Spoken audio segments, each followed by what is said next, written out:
लगाण वर्षा जो सालंदी नदी में बन्या हदगड़ डैम्रु 1500 क्यूसेक जल छड़ा तलिया अंचल में बन्या परिस्थिति सृष्टि होती।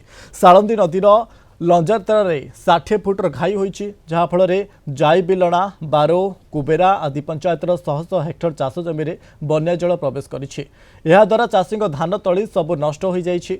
अन्यपटे चाषी समस्या को आखिआग रखी सालंदी केनाल डिविजन पक्षर बालीबस्ता और बलापिटा जाई मरामती आरंभ करा जाइछि। नदी बंध ठीक भाव मरामती होई नथिबारु घाई सृष्टि होइतिबा नै अभियोग करछथि चाषी माने।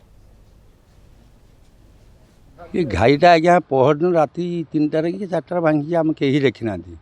ये जो बाटी बाटी जमी नष्ट हो बिरणा बारुओ दपाणिया एम सब नष्ट हो कोबेरा एम नष्ट हो। घाईटा को जो बंधा होता आम कहलु जे आसते आम कहलु सारा आउ 10 फुट बांधतु से बांधी रखीदे कहला आम तो सुईच हम जो बंद कराला से गोटे नाल जाइए बारुओ काँपड़ा पर्यंत से घाईटा भांगला द्वारा आमर बहुत जलमग्न एवं सुधा आप देखो जो जलमग्न हो रही सब 100 एकर जमी जलमग्न अच्छी। तला देते चाषी किसी रुई तला भी नष्ट है रुआ भी नष्ट है। आज पर्यंत पानी 4-5 दिन है पानी घेर रही सब चाष जमी जलमग्न रही।